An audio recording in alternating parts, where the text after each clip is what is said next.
What's up, guys and gals? Welcome back to the Nerd Castle. Today in the world of indie games, we're going to be fooling around with a game called C.A.S.t. It's, I don't know exactly what the name stands for, but in this game, you're part of a governmental agency that's trying to stop zombie outbreaks all over the world, occult outbreaks, all that kind of fun stuff so that the world doesn't fall into darkness.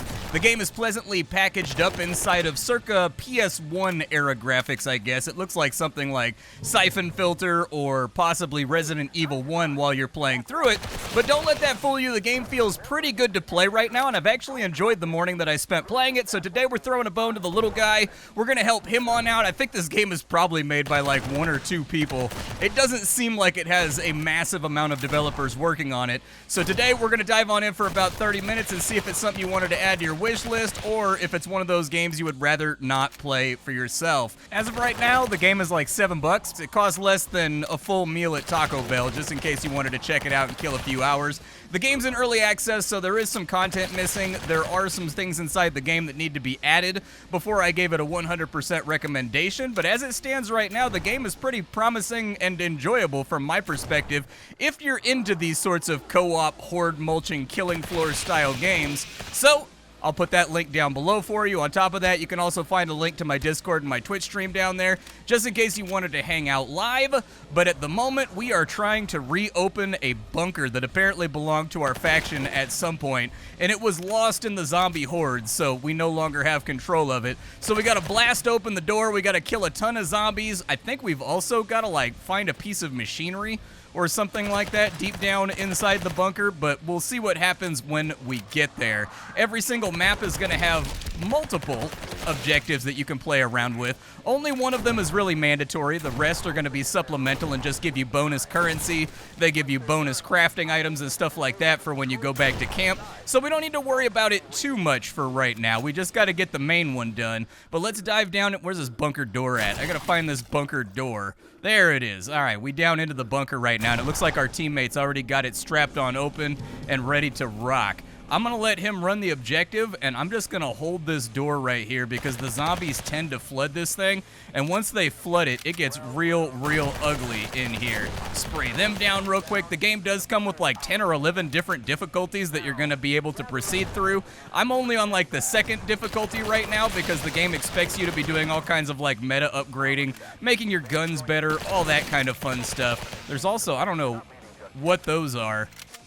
There's like these giant crystal things in the sky. Oh, I can kill them. Okay, that's an enemy that I haven't seen before. Let's go ahead and waste a couple of these dudes. I actually normally I'm not a big fan of like filters and things like that for the visual performance of a game, just to make it look like it's on VHS or whatever, and I did instinctively look to see if I could disable it all when I first started playing, but honestly, now it's kind of grown on me. It really drives in that old feeling of playing a game on like a black and white TV or an old low-res standard definition TV back in the 90s, back when like the PlayStation would have been king. And so honestly, I think it fits in with the vibe that they're trying to give it. For right now, I am armed with a submachine gun. There's not a ridiculous quantity of firearms inside the game right now. I get the feeling that that is also a feature that is completely and totally in early access development. However, there are like 10 or 11 different guns that you can purchase. You can also upgrade all of them. Each one I think has 10 or 15 upgrades to it, which is how the game decides whether or not you're ready for higher level difficulty. Oh, zombie right there too, I got him. I don't know if there's friendly fire, but I'm gonna try not to spray down my friend with bullets. And it looks like it's time for us to evac right as things were starting to get interesting. I'll just mag dump into that horde over there, and then I gotta find a way out of this fence. There it is. All right, let's chug on down the hill. We'll keep up with Chubby over here, and hopefully that'll turn out beneficial for the both of us. He is much higher level than I am. This game does have open lobbies. On the Steam page, it says that you can play the game solo, but I haven't figured out a way to actually lock down my lobbies so that it's just me running around and surviving against the eternal undead, and so I'll have to investigate that further before I figure out whether or not you can like force the game to play single player. I also don't exactly know if my microphone's open right now. I checked the controls before I went. Oh, a new enemy, huh? He summons like little Rudy things that were trying to impale me. Okay, I was gonna say, dude, the game needs a bit more enemy variety, but I haven't been playing on higher difficulties, and so it looks like the difficulties actually decide what kind of zombies and what kind of monsters are gonna show up as you're chugging on through the game. Did I lose somebody over here? I believe that we may have to get in here and do like an evac mission.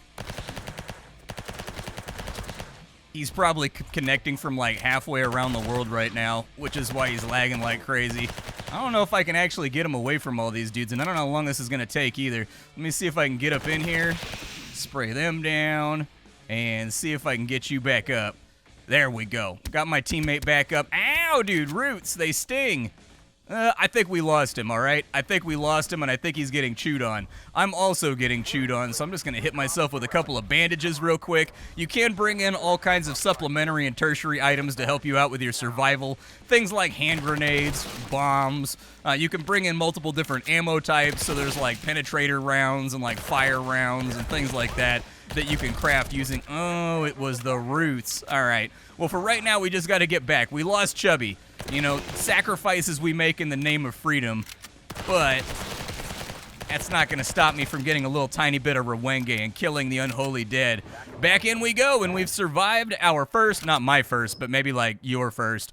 We survived, and we made it back on in. Throughout the mission, there's going to be crates that you can find. Those crates will give you crafting materials that can be used to make grenades and all that other kind of stuff that I was talking about. Some of the upgrades might require them as well. There's also a relic on every single map, but I haven't found the relic on any map as of right now in the last couple hours of playing the game, and so I don't know exactly what the relics do. Still, we got 345 XP to level up our character. We got $600 for the completed mission. We got some gear. We got some of the zombie essence, which we can use to buy perks for our character and genetically engineer ourselves to make ourselves stronger so that our metagame kind of progresses along with the difficulties that we're playing inside of. So not too bad of a case right here. This is the hub. After you get done with a mission, you're going to come back here. And in coming back to the hub, you've got a number of different services and things you can play around with. You've got matchmaking on this side. You've got a game manual. You've got the map there right now. I think there's only 4 maps at the moment. They're definitely going to have to bring that up to many, many, many more maps if they want to keep people interested inside the title. However, for right now, there's 4 missions. I think the objectives stay the same every single time, and so this one's kind of in its infancy of early access right now versus being further along. This one's very, very early on in its early access journey. On top of that, when you level up, you're going to get these little bonuses over here. So we hit level 7, so we got $200 as a promotion bonus. Ways you can customize your character if you pick up, I think, relics might be that thing right there. And what you can do here is you can get different mods, kind of Payday style. So there are objectives that require you to guard a scanner and it periodically breaks. There are missions where you've got to like repair a van while the zombies are creeping up on you. These perks allow you to do those activities faster. But if you get 5 of them, you can combine them with whatever this thing is right here, and it'll give you a higher grade version of that perk so that you're more useful to your teammates. The game also has a number of characters that you can play as. You've got everything from a sergeant over here who's got more health, more stamina, and more weight carrying. So basically a direct upgrade to the rookie over on this side. When you get to level 30, you could take the reanimated soldier, which allows you to be a zombie warrior. It lowers your health down, but it gives you way more stamina, way more aiming accuracy, and it gives you resistance to gas. You can play as the Chernozem guard if you get up to level 50, which gives you a ton of health and lets you carry a ton of stuff. Gives you damage resistance, but makes it so you can't sprint quite as far. And it seems like from what I've read just on the Steam page that they are planning on adding more classes to the game. At least 2 more from the sizing on this, but when it comes to sliders, you can kind of just expand that out. You also have storage, because my understanding is that if we die, I think we lose all the stuff on us that we're carrying. Maybe. I don't know. The game has itself marketed right now as an extraction co-op shooter, but I haven't seen too many implements of that out there in the wild. This is the crafting bench. You're going to be able to upgrade any guns that you have over here just in a direct linear sense. I would say that they should turn this into a branched path for some of these. So like get rid of what you have right now and give it like a tree where the player's got to decide what they want to get on each stage of the tree and get locked out of the others, so you're creating sort of your own magic build for that gun. You've also got the crafting menu over here. I don't know if more stuff unlocks. There's not too much in there right now, but it also looks like you're going to be able to upgrade your character at some point, and it looks like you're going to be able to upgrade the van and whatnot at some point too. And so those things are all kind of like sitting out in front of you. This is the store on this side. It allows you to buy different guns. Right now I'm kind of broke, so I don't really have any money to buy anything else, but it would be cool. And there are quite a few weapons to play around with. Everything from giant installation machine guns, so suppression weapons, to you've got barrel-fed 7.62s, you've got pump shotguns, you've got sniper rifles. And the nice thing about the map design is you can actually get up on top of things and keep Overwatch for your team. The downside is that there's only 6 people playing the game right now. So one of those things to keep in mind, as with some of these tiny little indie games, there's a solid chance you're going to be playing all by your lonesome. So with that done, let's dive into another mission and see what difficulty 3 looks like. I'm wondering if they have a mechanic they're planning on linking to this down here. The game actually tracks how many of the missions are successful that players are playing, and it's got icons on either end, so I'm sort of wondering if we lose, if there's like a base defense mission, or if we win, there's kind of like a boss assault mission. That'd be super sweet, and that'd be really emergent and enjoyable, especially if it like was randomized what you get on either end. There was like 5 or 6 different varieties of base defense and holding back bad guys, and like 5 or 6 versions of offense. I would dig that. So we've got to scan anomalies. All right, let's go scan some anomalies real quick. Luckily, we didn't get that foggy of a day. The last time I played this map, it was super foggy. And so I don't know if my weapons are going to be up to snuff with difficulty 3, but I got to make some more money out here so that I can, like, upgrade my attack power and whatever. So let's just get trucking. We'll make this thing happen. We'll chill on our own, and hopefully someone either joins, like a new player, or, ooh, that guy's got some serious chin on him. What's that right there? Ooh, crafting resources. Nice. All right, let's get these on. Ah, what is that thing? It's near my butt. Get it away. That right there gave me $100. I'm about that business. $100, man. I don't care who you are. $100 is rad. Okay, so let's get down into the pit, and we will plant the device on this thing. There we go. And we should be expecting visitors pretty soon that are going to come storming through, more than likely both sides. So I'm just going to hold this point for a minute. The good news is every single mission comes with an attachment to, like, kill a certain number of enemies that you just get XP and bonuses for. So this will hopefully help us fill up our meter. Oh, nope, that didn't work out. Okay, I'm going to need to heal in just a second. Those little spiky ball guys are a liability. 52% scanned. Roll away over here. I may have to go back in and fix the thing itself. There we go. Get some mulching done. Oh, good. The scanner broke. All right, well, let me get unstuck from this crystal on the ground and also get away from these explodey balls, because those are a twist that I was not expecting. Get the shooter out of the air, too, so that I'm not getting sniped while I'm running around. Got you. Got you. All right, back up and in. I don't know if there's anybody up on the lip of this thing, but I got to run back in and turn the scanner back on. All right, scanner's been fixed. I'm going to try to get myself some semblance of cover as we go through.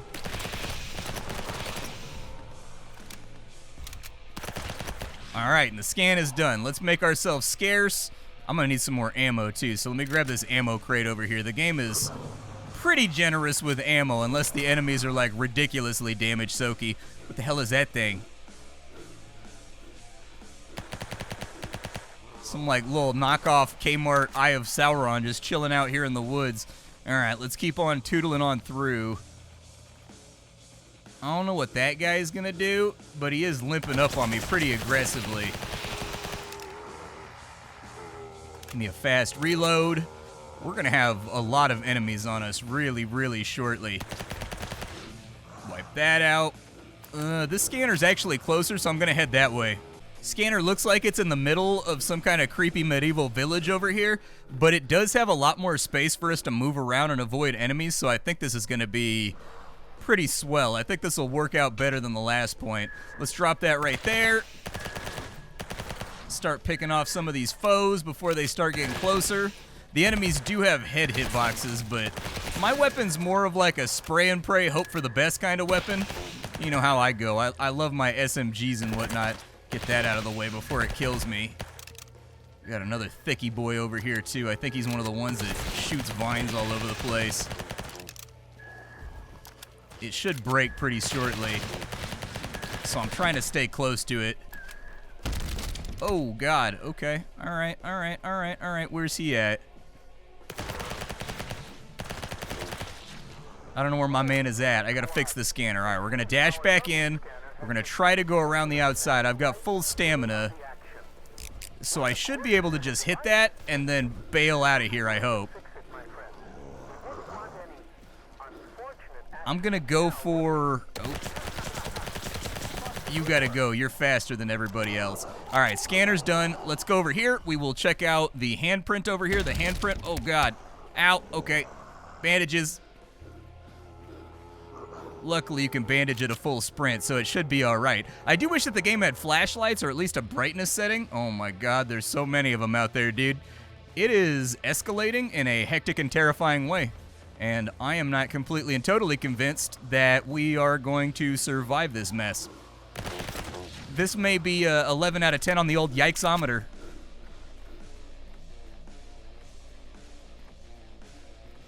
So the van's got a big old crate of missiles next to it. I'm going to grab those. I need you guys to get out of my way. And then we got to get to the castle, and on top of the castle, there's a mortar.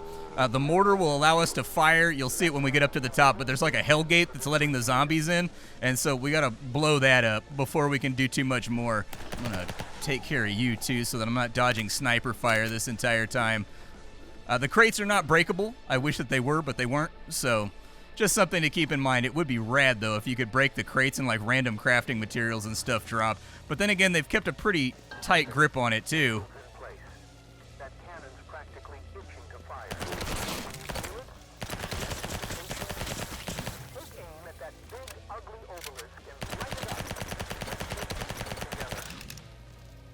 So there's the obelisk. Knock it down, boys. There we go. That's what I'm talking about. But due to the fact that we've got Rudy guys everywhere, we probably don't want to chill for too long in any one spot. I'm going to try to work my way back down and see if I can figure out an alternate route out of this place without falling to my death. But, yeah, I was going to say, everything's got a pretty severe drop in front of it. All right. Oh, buddy. Hey, we found an opening. Nice, dude. If I can get you guys cleared off the bridge, that would also be amicable. So now I've got to exterminate the boss mob. I don't know if we're going to get the scan off this time around. I think I'm on my last couple bandages, so I got to craft some more once we get back. Oh. That's one of our boss guys right there. Dodge out. Oh, there's two of them. Okay, when I did this on one difficulty, there was only the one. Gunshots, impacts, they all feel and sound pretty good in this game. I've been reasonably happy. Weirdly enough, like, the art choice is definitely a choice, and I don't think anybody that doesn't have a firm life rooted in nostalgia is going to like it quite as much as I do. But, oop, that one died too. All right, we may just need to get out of here. I'm also getting kind of low on ammo. I'm trying to nail headshots on this dude, but this gun's got so much muzzle flare that, I'm sorry, so much reticle flare that it's not really reliable. Give me that ammo. We're gonna need it. There we go. Obelisk is done. Now we gotta decide whether or not we want to go back for the last scan location. We will get a nice extra little dollop of money and XP for doing it. I'm a little bit undersupplied right now, though, and that makes me nervous. 30 reloads, huh? I do tend to go through a lot of ammo. Or we could just go back to the van and bail on out on this one. I don't know what the right choice is. Let's go for the scanner. The scanner is at an ancient gallows because, you know, in the modern world, we just have those laying around everywhere. Get the scanner down. We got a couple of the speedy boys running up on us. If you get out of my business, that'd be great.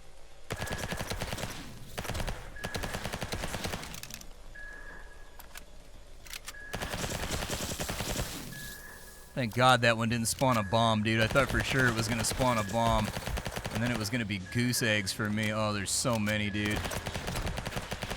It'd be cool if you blew up the ball. I don't know if the ball damages friendlies, but it'd be cool if it did. Like if you blew up those little red bombs, it blew up a bunch of the zombies that were around. We may have to fix this one twice, unfortunately. Zombies are starting to beat in on us, too. Actually, one of them might have blown up right there. I'm not sure. Oh, it does. Yeah, the bombs do. They just don't really have a graphic to show it, but it killed that one off to the right when we blew it up. So this could actually be helpful by comparison to what we've been going through. Oh my god, okay. Those root guys, they are the #1 distributors of violence in my direction, man. I bet if you took a look at a pie chart for the amount of damage I take in this game, it would almost all come from rooty guys. 125 bucks. I'll take that, no problem. I'm saving up for a new gun right now. I'm trying to get myself set up with some new click-clack, man. I'm trying to find myself a new llama, a new click. I'm trying to get all that good stuff. The spit'ems. Another crate on the way home. We're getting mad resources this time around. Scrap and some metal ingots. Hell yeah. I think I need the metal ingots to make grenades, and I'm like low on them. Grenades are fantastic in this game, by the way. They blow up a ton of zombies, especially if you've got them inside of a choke point. I don't know if there's friendly fire. I've hit my teammates a lot of times, but I haven't been looking at their health bars while I'm hitting them to see. I don't think it kicks in until later difficulties, if it kicks in at all. But I do need more ammo. That's going to save me some money when I get back to base. Like only 5 or 10 bucks, but still. Saving money is saving money, and I am a cheap bastard. The game also has a banger of a soundtrack, in case you didn't hear it yet. I'll turn it up for you.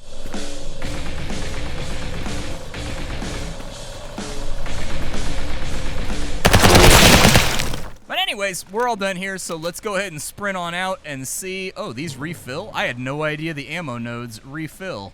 Well, that's it. That guy almost got me. There we go. All right, back into the van.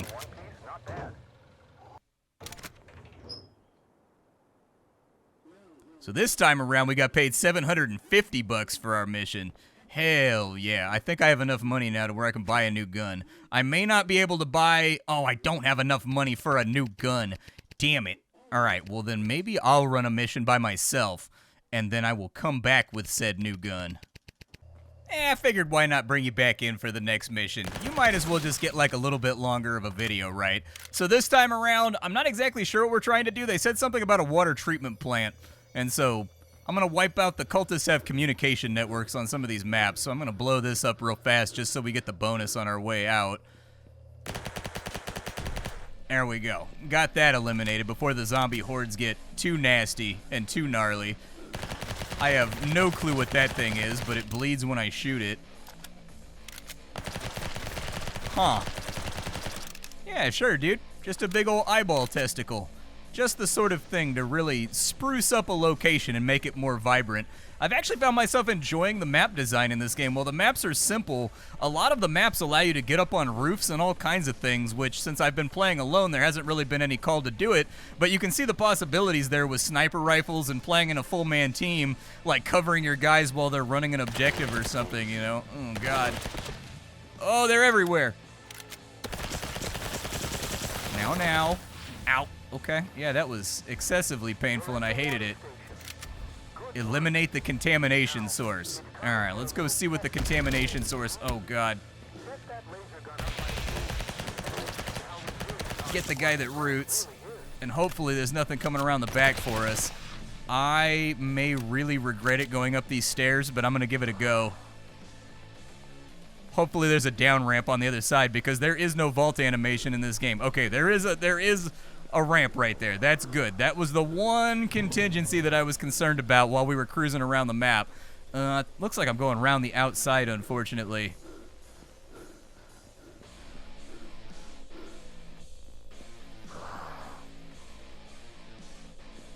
Yeah, there's definitely something in your water tank, man. You may want to put some bleach in there or call the pool guy. Like, I don't really know. But whatever it is, it's definitely in there. Seems like he's having a good time with it, too. I don't think that's going to be enough. What does this thing do?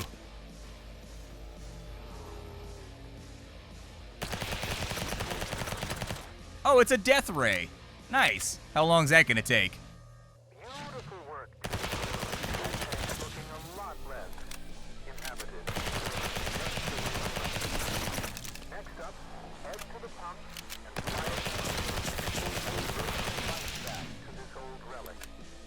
I like that I've got my enemies in a choke right now.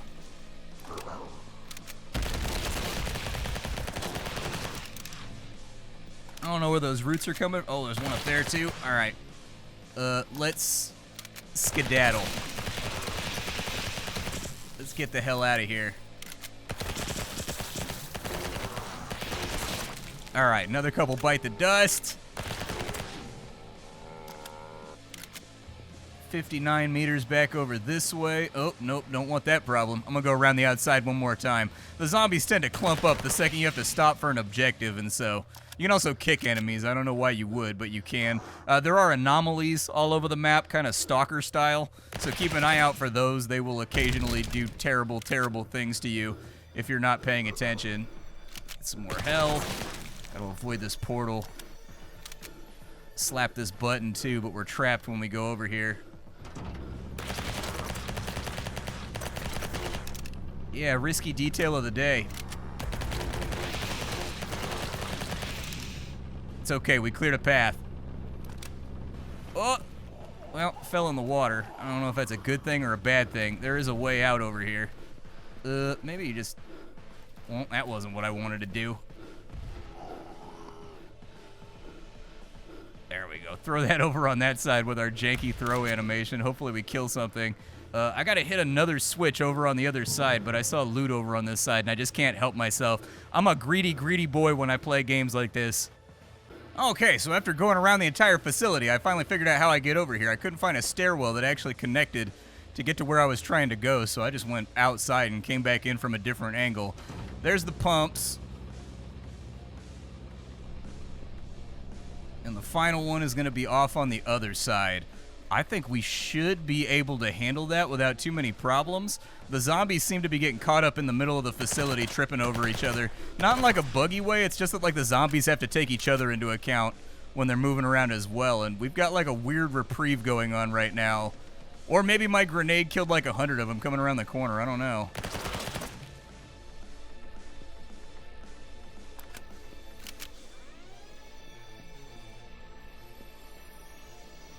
And final cleaner. There we go. Flowing water almost brings a tear to the eye. Almost. Yeah, All set here. Wrap it up and get to extraction. I think I will. Not too attached to the place, that is. Let's get out of here. Just like that, we're out of Dodge. Let's go buy a new gun, and then I'll give you my closing thoughts on the game. So closing thoughts for this one. I'm just going to start out with me saying that it's a really fun game. I like it a lot, but the content density doesn't appear to be where I would prefer it to be yet for a full recommendation to people spending their money, not my money. I bought it this morning for the $5 or whatever. But I wanted to clear this up, I can also attest that I verified you don't lose your stuff when you die. So I don't know where I got the impression that this was an extraction shooter. I guess it's just that like you keep the stuff that you get inside the map, but you don't lose anything when you die, which means that it's kind of like Killing Floor with lootable objects and places to go. The game is $7, and that sets expectations pretty low because nowadays what can you actually buy for $7? Like a gallon of gas? Some chips, basically nothing, like 1 gallon of gas. My observations after spending 2 or 3 hours with the game are, it's fun for a couple of hours. Hopefully more missions open up as you get into higher difficulties because I think mission variety is going to be the main detractor here.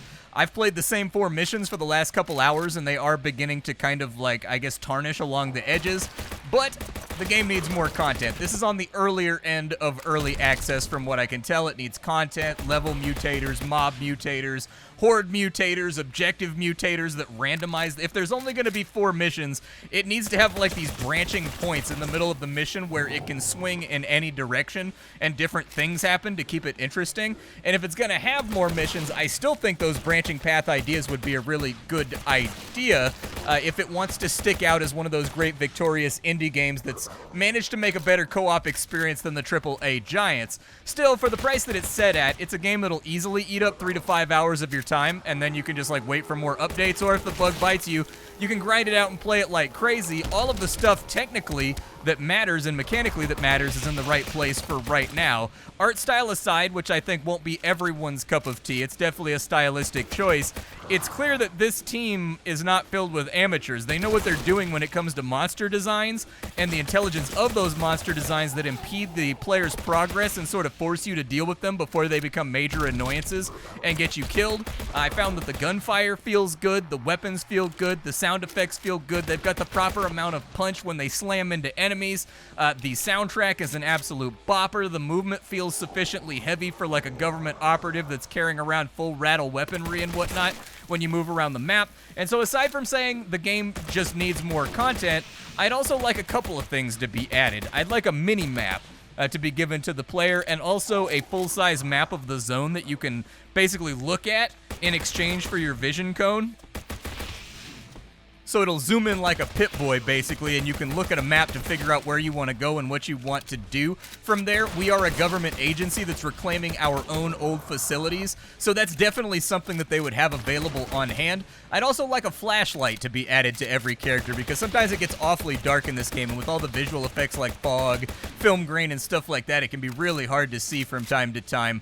It would be appreciated. I did not have any bugs while playing the game. I had no crashes. I had no disconnects. I had no anything. The only technical thing that came across is I got stuck on trees from time to time. The trees collision would catch your ankles and get you stuck on them here and there. And then I'd also like to be able to disable the film grain. That's kind of a non-negotiable for me personally. But this is one of those games where a tiny team in the indie world managed to spit out something that feels good to play and I think is on a good path. I'm looking forward to see what the future patches add, because I think the game is in need of more metagame complexity outside of just needing more in-game content. But for now, my initial impressions of the game are positive, but I personally am going to wait for more updates before I start deleting my life on it, since co-op games have always been one of my great weaknesses. Another thing to take into account is that the game doesn't have a lot of players, like I showed you at the beginning of the video, so your chances of getting a natural lobby of 4 people all jumping in and running and gunning are going to be kind of unlikely where the game is sitting at right now. It's one of those damned if you do, damned if you don't things when I cover games like this, because if I don't cover it, the game will never have the population to actually have full lobbies circulating around. People need to cover the game in order for it to get popular. However, being able to play with other people is a big thing for most players, and so it's one of those tough things to rectify whenever I come across this from an indie title. But my name is Splattercat. I sift through the pile to find what's worthwhile in the world of indie games every single day so that you don't have to. Today up on the chopping block, it was C.A.S.t, which gets a positive grade from me, and I'll be looking forward to further content and ways that they can expand out the gameplay to make it more interesting and also more variable and unpredictable. I will see you all tomorrow with something hot and fresh off the indie skillet, but for now, it's time for me to go. Bye, folks.